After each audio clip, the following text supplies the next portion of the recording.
తర్వాత బోడమల్లయ్య అని పారా 62లో బట్టి గారు చెప్పారు అధ్యక్ష. ఇది కాంగ్రెస్ పార్టీకి బాగా సూట్ అవుతుంది. నిజమే చెప్పారు అధ్యక్ష, నిజమే చెప్పారు అధ్యక్ష. ఓడదాటేదాకా ఓడమల్లప్ప, ఓడదాటినాక బోడమల్లప్ప. ఎందుకంటే అధ్యక్ష, ఎన్నికల ముందు వాగ్దానాల జాతర చేశారు, ఎన్నికలు కాగానే వాటిని పాతర వేశారు. ఇవాళ మహాలక్ష్మి 2500 మోసం, 4000 రూపాయల పెన్షన్, రైతు భరోసా, రుణమాఫీ, తులం బంగారం, నిరుద్యోగ భృతి, ఏడాదిలో 2 లక్షల ఉద్యోగాలు, ఉద్యోగులకు పిఆర్సీ 4 డిఏలు, ఆటో డ్రైవర్లకు 12,000, అన్ని పంటలకు బోనస్, ప్రభుత్వంలో ఆర్టీసీ విలీనం, 5 లక్షల విద్యార్థి భరోసా కార్డు.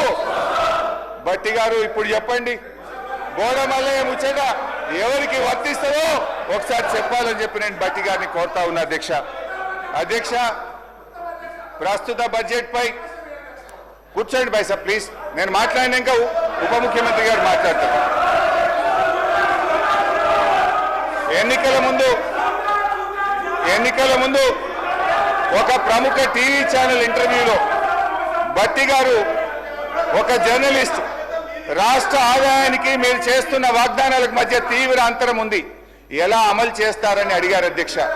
బట్టి గారు జవాబిస్తూ, మా కాంగ్రెస్ పార్టీకి 100 సంవత్సరాల అనుభవం ఉంది, ఆదాయం ఎలా పెంచుకోవాలో మాకు బాగా తెలుసు, మా వ్యూహాలు మాకున్నాయి, ఆదాయాన్ని పెంచుతాం, హామీలన్నీ నెరవేరుస్తామని చాలా కాన్ఫిడెంట్ గా ఆ రోజు ఎన్నికల ముందు బట్టి గారు చెప్పారు. ఎన్నికల ముందు చెప్పారు, ప్రజల్ని నమ్మించే ప్రయత్నం చేశారు అధ్యక్ష. అయితే ఈ 15 నెలల ఆచరణలో ఏం జరిగిందో, ఏం ఒరిగిందో మనతో పాటు రాష్ట్ర ప్రజలందరికీ తెలుసు. వాస్తవిక బడ్జెట్ అంటూ డాంబికంగా ప్రవేశపెట్టిన గత బడ్జెట్ ఏమైందో చూశాం. ఇప్పుడు మళ్ళీ 3,04,965 కోట్ల రూపాయల బడ్జెట్ అని మరో గాలిమేడ కట్టారు అధ్యక్ష. ఇది మోస్ట్ డిజాస్ట్రస్ రూలింగ్, ఇది మోస్ట్ డిసప్పాయింట్మెంట్ బడ్జెట్.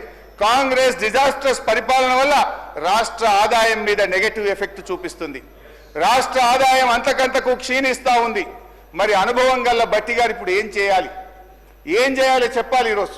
ఎందుకంటే అయితే తమ యొక్క పరిపాలనా వైఫల్యాలను సరి చేసుకోవాలి, లేదంటే రేవంత్ రెడ్డి గారి ఫార్ములా ప్రకారం ప్రభుత్వ భూములు అమ్మాలి.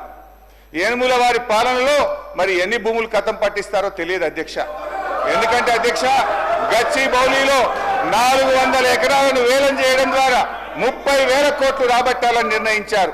ఇప్పటికే టీజీఏసీ భూములు తాకట్టు పెట్టి 10,000 కోట్ల రూపాయలు అప్పు తెచ్చారు. ఇప్పుడేమో హెచ్ఎండిఏ ఆస్తులు తాకట్టు పెట్టి మరో 20,000 కోట్ల అప్పు తెస్తామని మొన్ననే అసెంబ్లీలో సమాధానం చెప్పారు. హెచ్ఎండబ్ల్యూఎస్ఎస్ జిహెచ్ఎంసీ ఆస్తులు తాకట్టు పెట్టి మరో 20,000 కోట్లు అప్పు తెచ్చే ప్రయత్నం చేస్తున్నారు. హౌసింగ్ బోర్డు భూములు అమ్మకం ఇప్పటికే షురువైపోయింది. నాడేమో ప్రభుత్వ భూములు పెద్దలిచ్చిన ఆస్తని, జాతి సంపదని, చచ్చిపోతే బొందబెట్టడానికి జాగుండదని రేవంత్ రెడ్డి గారు చాలా గొప్పగా సుభాషితాలు చెప్పారు. ఇవాళనేమో అధికారంలో రాగానే బరాబర్ భూములు అమ్ముతామంటున్నారు, అమ్మకానికి నోటిఫికేషన్లు ఇవ్వడం షురువైపోయింది. అధ్యక్ష, అమ్మొద్దని ఆక్షేపించిన నోటితోనే ఇవాళ భూములను అర్రాస్ పాట పాడుతా ఉన్నారు అధ్యక్ష. దీన్ని వాటన్ తీరు మాట్లాడే దిగజారుడు రాజకీయం అంటారు అధ్యక్ష. మొత్తంగా 50,000 కోట్ల రూపాయల ఆస్తులు తాకట్టు పెట్టి లేదా ఆస్తులు అమ్మడం ద్వారా భూములను ఆస్తులను 50,000 కోట్లను సమీకరించే ప్రయత్నం చేస్తున్నారు. అంటే ఏంది అధ్యక్ష, అందిన కాడికి అప్పులు చేసుడు, విచ్చలవిడిగా భూములమ్ముడు, ఇదేనా మీ మార్కు పాలన అని అడుగుతా ఉన్నా. తన పరిపాలన నెగటివ్ ఎఫెక్ట్ వల్ల రాష్ట్ర ఆర్థిక వృద్ధి రేటు తగ్గిపోతుంది. తన వైఫల్యాన్ని కప్పుపుచ్చుకోవడానికి ఈ మధ్య కొత్త వాదన శురు చేశారు.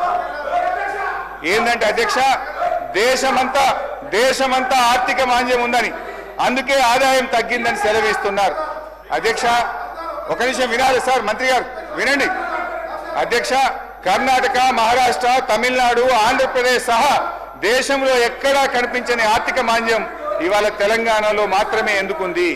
అంతా నాకే తెలుసు, అందుకే అంతా నాకే తెలుసని ఈ ప్రభుత్వం, ఈ ముఖ్యమంత్రి గారు అహంకారంతో, అజ్ఞానంతో, అనాలోచిత నిర్ణయాల వల్ల రాష్ట్ర ఆదాయం కుంటుపడ్డది.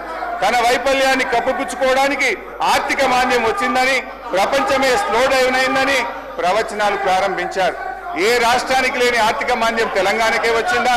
మీ నెగటివ్ పాలసీల వల్ల, మీ రివెంజ్ పాలిటిక్స్ వల్ల ఈ రోజు రాష్ట్ర ఆదాయం తగ్గుతా ఉన్నది.